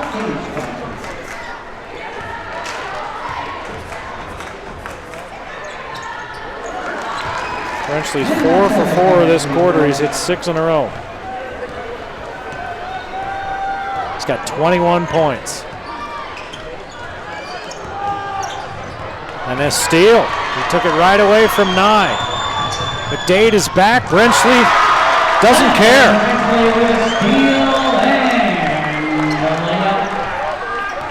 It's a 10-point ball game, 57-47. There's another turnover. Salveson. Over the rim with it. Ridgeline down by 8.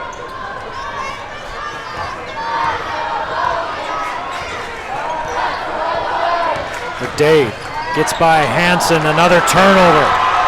15th turnover for the Grizzlies. Hansen pulls up. Got it!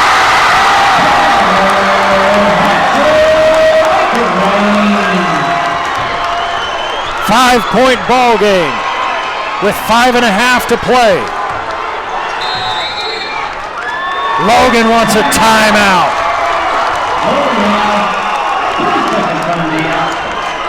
A 13-4 run by Ridgeline in the first 3.5 minutes of this fourth quarter.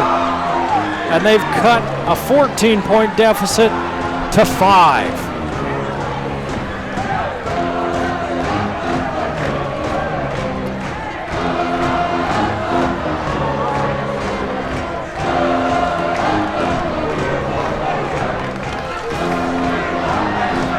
Brenchley with 6 in the quarter.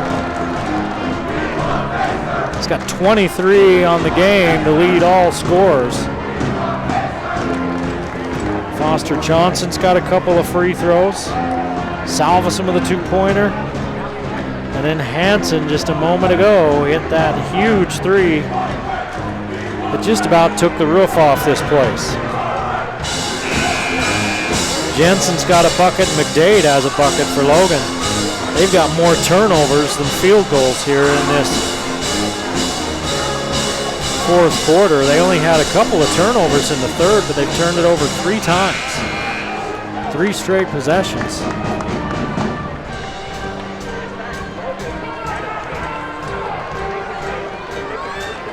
We would like to thank our blue sponsors, Lewis Escape Bank, Cash Valley. And now things are getting serious for the Grizz. Logan Oral Surgery and Western Mechanical. All right, Logan looking to close this thing out. And stay in the playoff picture. Charlie Jensen. Another throwaway. And then Ridgeline gives it right back. 9 turnovers for Ridgeline. 16 for Logan. McDade into the paint to Parkinson. Parkinson with 8. The lead is 7 for Logan. DeMooney has it knocked away by McDade. This is a big deal because that's number 4 on numero uno. Now McDade has to be careful. 4 fouls. 3 of them here in the fourth. DeMooney hits the front end of the 1-and-1. 14 for Junior DeMooney. Junior, the senior, doubled up his average, and now he's got 15. Back to a 5-point game, 59-54. Ridgeline with new life. McDade, that little teardrop won't go. Rebounded by Hansen.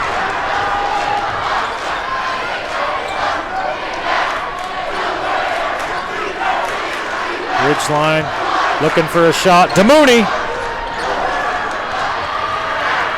Had a good look, couldn't get it to drop. McDade through traffic, misses, gets his own rebound. Nobody touched it. The crowd wants a travel or a double dribble on that. A travel would have been the right call. And McDade forces the foul call. He'll go to the line. That's what Brenchley's saying right now. Look, he threw that up in the air. It never hit the rim. Nobody else touched it, and he came down with it. That's a travel. Anthony McDade with the foul line. But they missed it. McDade, that senior point guard, is saying that is enough, taking matters into his own hands.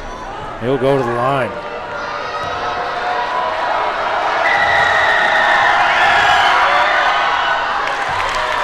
This is his first free throw of the night. He's got 18 points.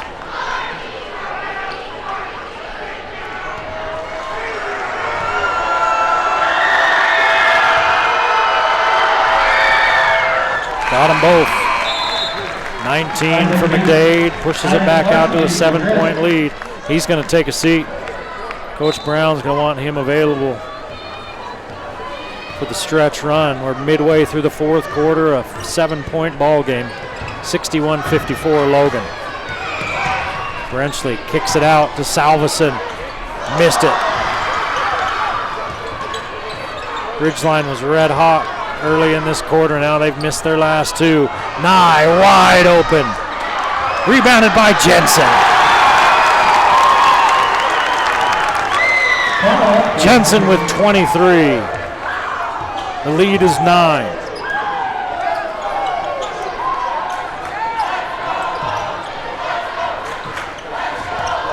Brenchley looking to get inside, kicks it out to Salveson. He fires and hits.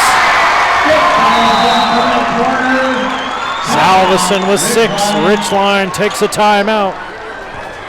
They trail by 6. 30-second timeout. 63-57.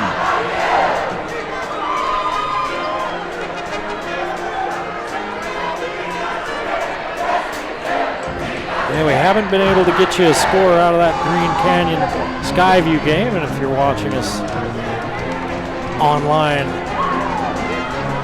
later, you maybe already know, but that's one everybody's curious about, as they're doing backflips at Ridgeline. Looked like Ridgeline was just going to get blown out of this place. And give the Riverhawks credit, they stuck with it. They haven't been able to get it closer than 5, but they were down by 18 at one point in this game. Used a big second quarter to claw back into it. They were down 14 to start the fourth. Now they're within 5. Logan came out of the gates just red hot. Once Logan finally started missing some shots, then couldn't get back and set up their D.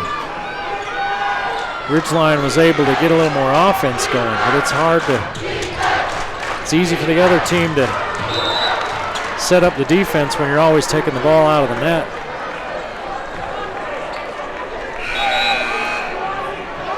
Truex will replace Parkinson.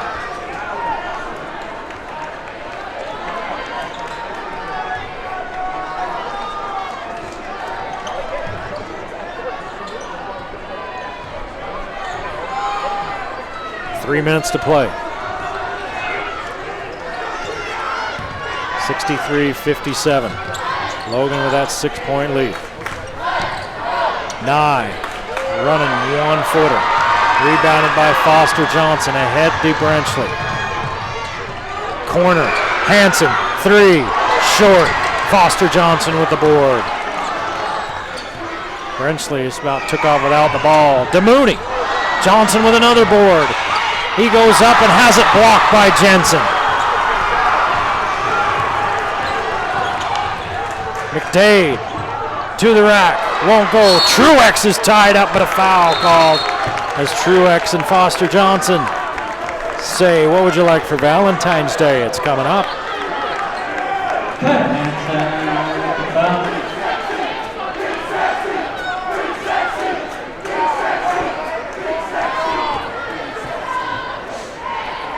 Ridgeline had a chance to cut it to 4. Couldn't get it done.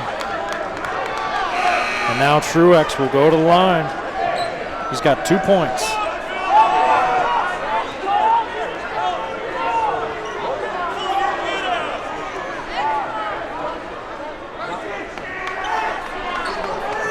Truex has got to stay on if that's a shooting foul.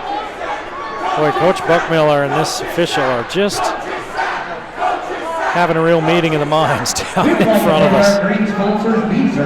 Coach Buckmiller put both hands on his head and leaned backwards. Said, oh my. I'm not sure what he was looking for. They're going to say that Truex was on the floor when he was fouled. 2:19 to play in the ball game, a 6-point Logan lead.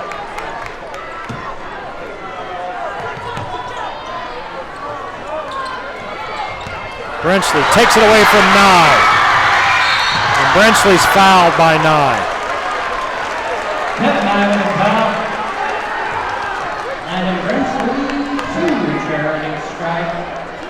Brenchley's got 23. He goes to the line. That's the 9th team foul on Logan. Ridgeline with only 5. And Nye picked up number 4. Brenchley used every inch of the rim and hit that one.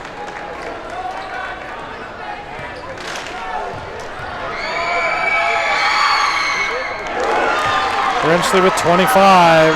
It's a 4-point game. 63-59 Logan. Brenchley sticks his hands in trying to create a jump ball, and a foul called on Brenchley.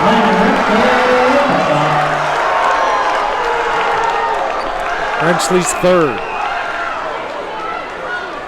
And not 1-1 yet. That's the 6th team foul.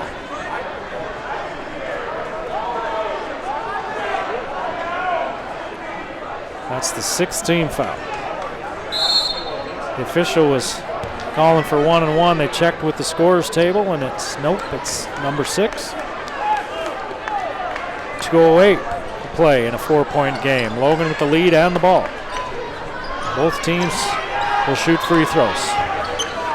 Every whistle from now on. McDade against DeMooney. DeMooney pokes it away, takes it away. Jump ball. And the arrow, I believe, favors Ridgeline. It does. It's turnover number 18 for Logan.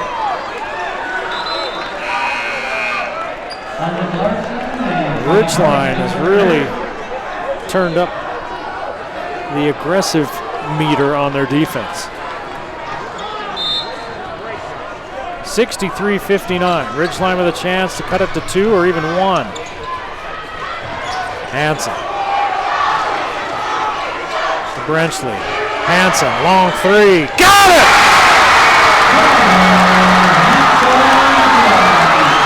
It's a one-point game in Millville. Foul out front, and Larson will go to the line. Timeout. Ridgeline.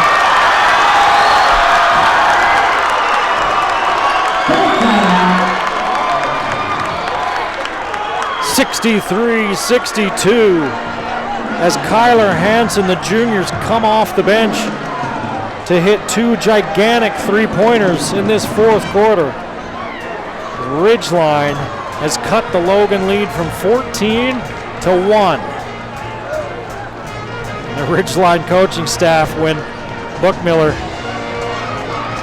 committed the foul at midcourt going for that steal, they all put their hands on their head like, no, we don't need to now. Now we just need a stop. And that's foul number 7 on the evening, so Larson will go to the line for 1-and-1. Either way, it's now a one-possession ball game. When it looked like Ridgeline was going to get blown off the floor, they've stuck with it. Logan has made plays when they've needed to hold them at bay. Can they make the plays they need to now down the stretch and hang on for the win?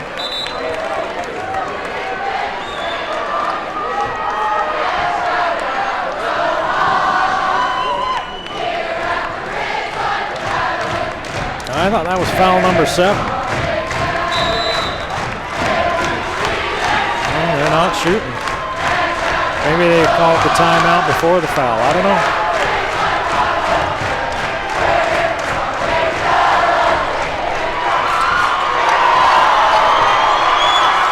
Cross-court pass to Truex. Ridgeline in a scramble. Here's a takeaway. Ridgeline with a chance for the lead with 1 minute to play in the ball game.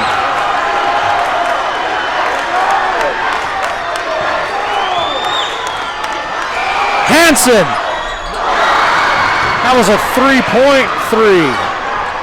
NBA three. Here's Truex out in front, swatted by DeMooney.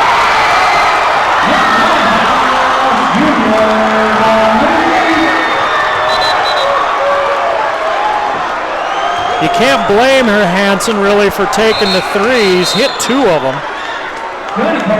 He's feeling it, but that was an NBA three. And you only needed 1 point. You only needed a bucket, a 2-pointer to take the lead. So the junior got a little excited. And there's a foul on the inbound. Buckmiller fouls Jensen, who's going to go to the line.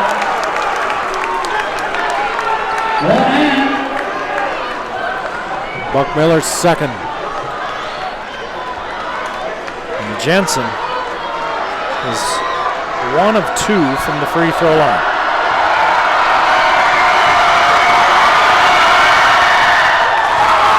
Two-point ball game.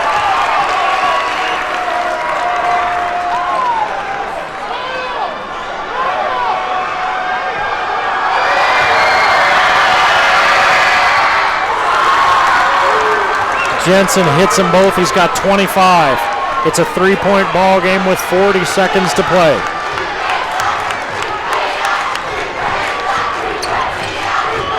Brenchley to the rack. Brenchley with 27, timeout Ridgeline. 31.1 ticks on the clock. 65-64 Logan.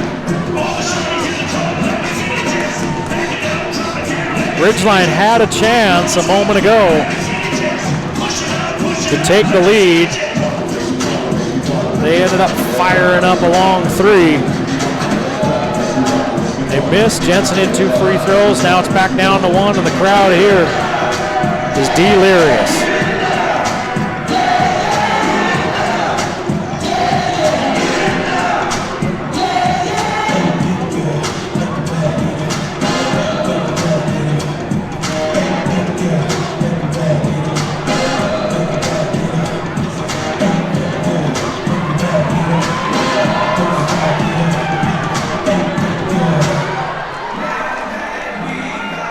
decibel meter has taken a marked jump here in this fourth quarter here at Ridgeline. I've been doing these games for 30 years. Almost, yeah, 30 years. Been in a lot of loud arenas. So if you ever see me and you say hello and I'm not looking at you and I don't respond, it's because I can't hear you.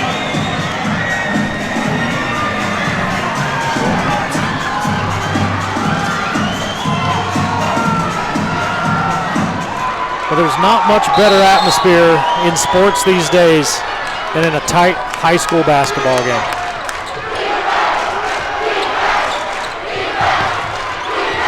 Parkinson brings it across the timeline. Near steal by Brenchley. They don't have to foul. Well, they will eventually because Logan had just hold the ball. McDade will go to the line.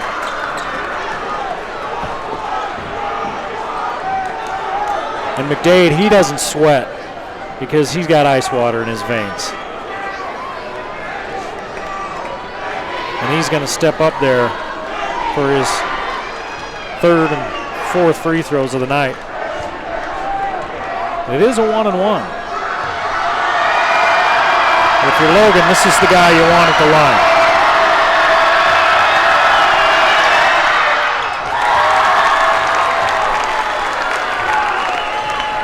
McDade with 20.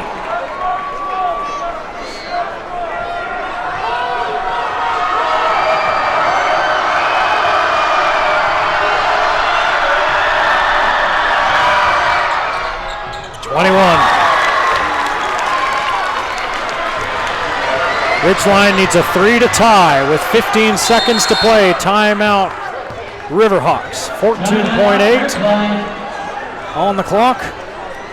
And Coach Buck Miller saying, I've been calling timeout for 3 seconds.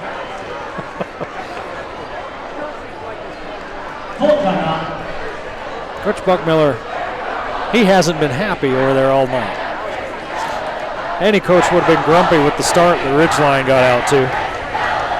They trailed 21-5 at the end of one.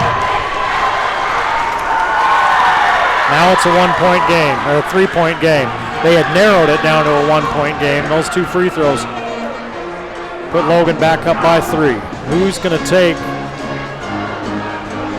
the potentially game-tying shot? Or do you look for something as fast as you can, whether it's a 3 or a 2, you get a 2 and then foul.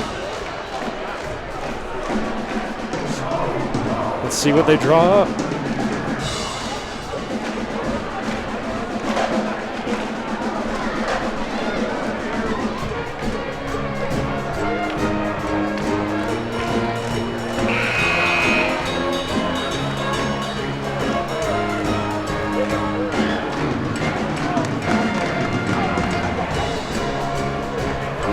Next week we close out the regular season with Green Canyon out Mountain Crest, and the playoffs start on the 22nd of February. The top 2 teams in the region will get home games in the first round, and everything else heads down south.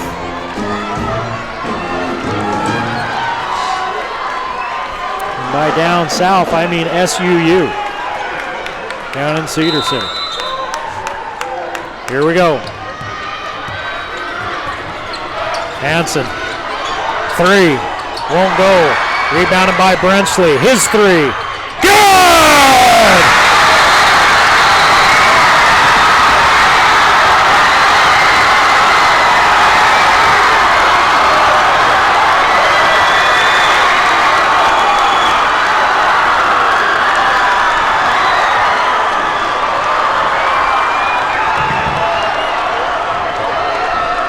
Hansen fired up a 3 off of a lean left, dribble right, off balance 3. It went high off the back of the iron, rebounded by Brenchley. He stepped back and canned his only 3 of the night. He's got 30 points, and he's tied the game at 67. Logan called timeout. There was 4.1 on the clock. They put some more time back on. There's 6.7, enough time to get a shot off.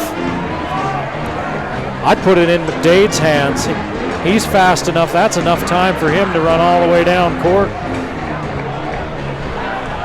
Nye has been a sniper tonight.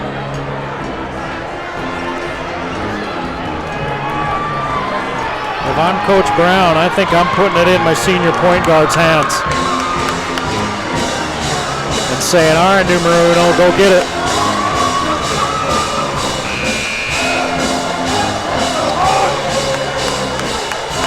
They set Josh Jensen up under the bucket at the far end. Buck Miller's back to check him. Everybody else is in the front court. Now Johnson and Buck Miller switch spots.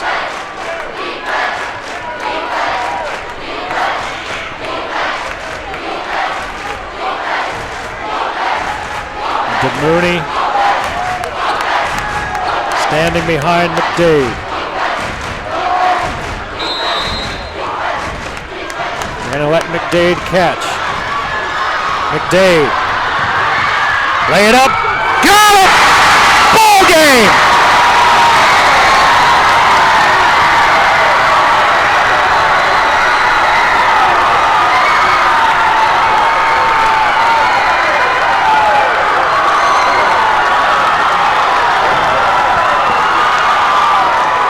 We've had some great finishes this year, but that might have been the best. 69-67.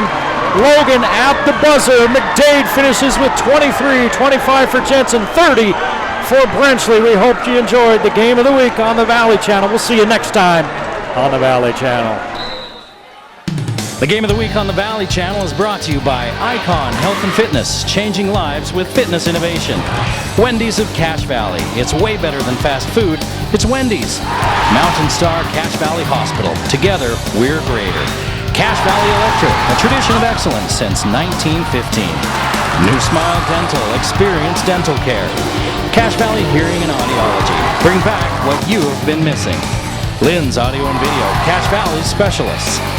Mountain Valley Heating and Air Conditioning. Give us a call. You'll be glad you did. Herm's Inn, last chance for great food. Discount Tire and Automotive, so much more than a tire store. Four Seasons Apartments and Townhomes is your home. Planet Fitness of Logan, no intimidation and only $10 a month. Aspen Dental, get that gorgeous smile you've always wanted. The Logo Shop, we logo stuff, all kinds of stuff. And the Valley Channel, Cache Valley's TV station for over 25 years.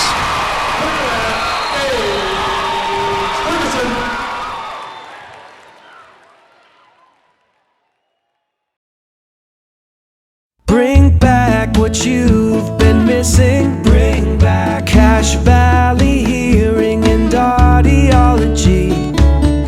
Dr. Daines, obviously we're always looking for ways that we can bring back what we've lost. In hearing, that's particularly important so you don't drive people wild with frustration, and technology going hand in hand with your hearing aids. You've got something fabulous just come in, haven't you? Bluetooth. Yep.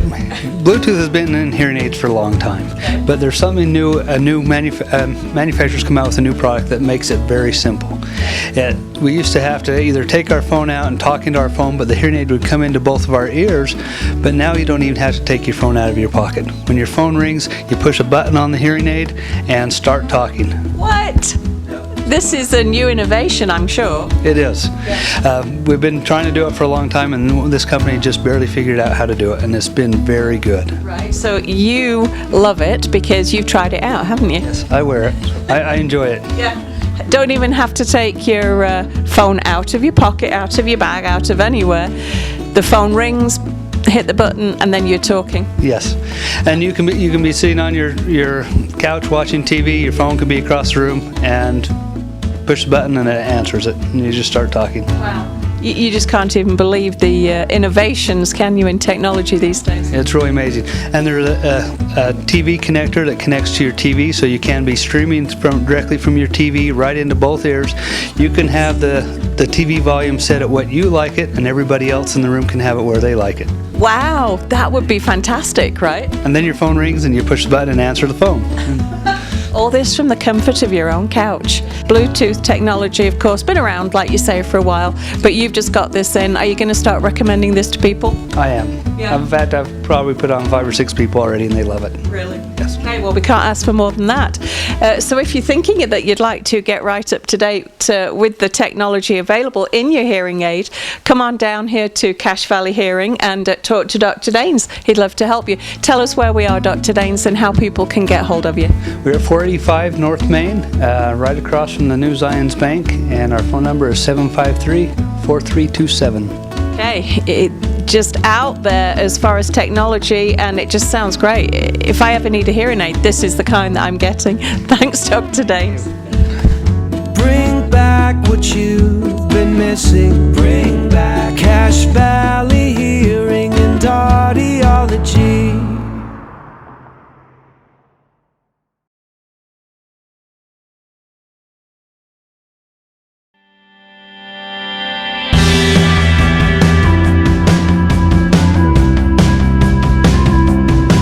Hi, my name is Mickey Kim Nielsen. Some people know me as Mickey, some know me as Kim. Cool people know me as Mick. I'm the lab manager here at Cache Valley Hospital. Clinical laboratory science is that part of healthcare where we analyze blood and other body fluids for disease processes and share that information with the clinician so that he knows how to counteract issues and get you on the road to recovery. I'm a clinical laboratory scientist, which means I have a Bachelor of Science degree in clinical laboratory science. I also have a master's degree in business administration. And I'm a registered medical technologist with the American Society of Clinical Pathologists.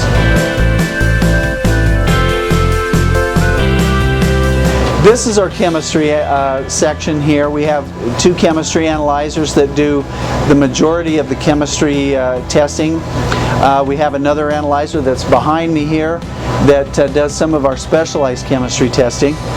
Over here is our hematology analyzer that measures the cells in the blood, lets us know if you have enough blood or need a transfusion to make you feel better.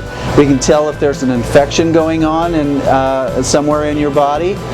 And over here we have a coagulation instrument that tests your clotting factors, and that's important to know in case you've ever had a blood clot and you're on medication that slows down the clotting process in your blood. So the physician needs to know those results so that he can manage your medications for that.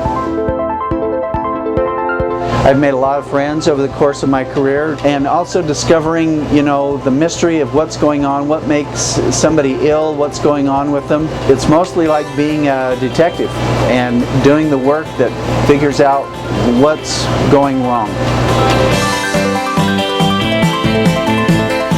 If you love science, you love looking at blood cells and microorganisms in a microscope, the science of this is really what turns me on about it. It's something that I've always enjoyed, looking in a microscope and seeing what's there.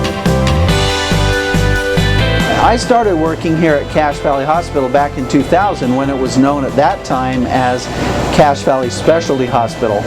It's been an awesome experience working for them. They know what they're doing. They have almost 200 hospitals around the world, and so they understand what needs to be done in order to provide quality health care to people every time they come through our doors.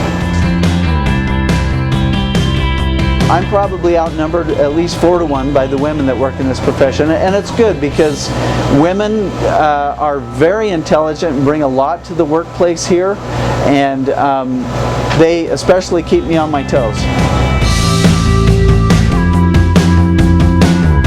If you're interested in pursuing laboratory science as a career, some of the things that you would need to do to prepare, for instance, if you're in junior high or high school, start really enjoying your science classes. Find a way to look at things in a microscope and see if that's something that you enjoy. Then I would prepare myself to go to college. You need a Bachelor of Science degree. It's exciting and very fulfilling.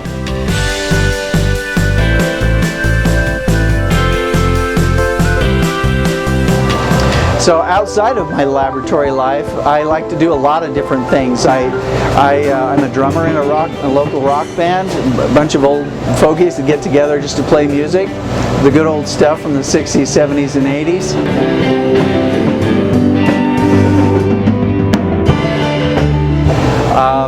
I have a Harley Davidson I like to ride to work and around the valley. I also paint, I do oil painting, and so I have a kind of a well-rounded personality. I like to hunt and fish and do outdoors camping and all of that kind of stuff. But I can be a serious guy too and sit down and read a good book and appreciate the time doing that. Cache Valley Hospital is a wonderful place to work, and it's a wonderful place here in our community to come for medical services. We can take care of all of your needs. We're a community hospital now. We do everything from visit you, see you in the ER, to deliver babies and provide surgical care as well. Great place to be, great place to work, great place to come for your medical services.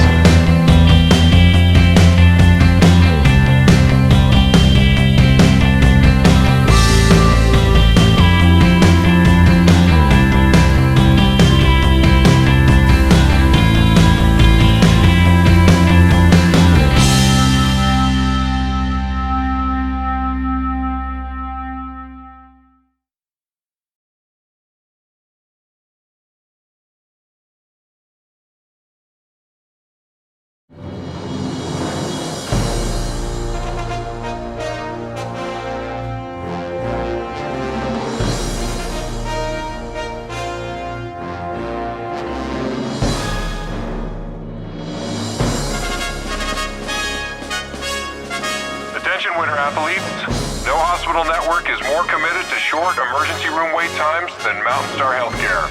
Text ER to 23,000 for current wait times.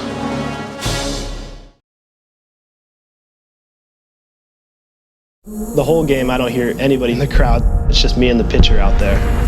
Sometimes I'll hear a coach off to the side give a clap. Then I know that runner is going to steal. So then I give the pitcher the sign. Baseball has just been my one constant through my life. It's harder to be a catcher than any other position. We have to be a lot more vocal leaders of the team, and there's so much more time spent in the bullpen catching pitchers. It's always my fault if something happens. I feel 100% responsible. I always hear him say he wants to play competitive baseball as long as possible, but ultimately you go into the medical profession. I teach myself organic chemistry for fun just because I think it's fascinating. I do a lot of backyard experiments. He teaches me chemistry. He's like, so my head is the nucleus and these are the electrons and they're moving around. ZoomTech is the LLC that I created for biotech devices. I want to help prevent or test breast cancer in the future. Both of my sisters had breast cancer, and so when Karsten was a toddler, I decided to have preventative double mastectomies, and he was always by my side. It's just always made me want to raise awareness of breast cancer and help other women fight through it. Definitely something that I think about because I know that I'm a carrier for the gene and it could go through my family or to my sister. I don't like to admit it, but I brag about him a lot. Oh, there's my brother. He's bright, he's inventive, compassionate. I'm very sentimental. Naturally, I think, want to be successful and just pursue things that I think are interesting and take it to the maximum level. Especially with like breast cancer, I want to help as many people as I can. And I'm not going to let failures deter me.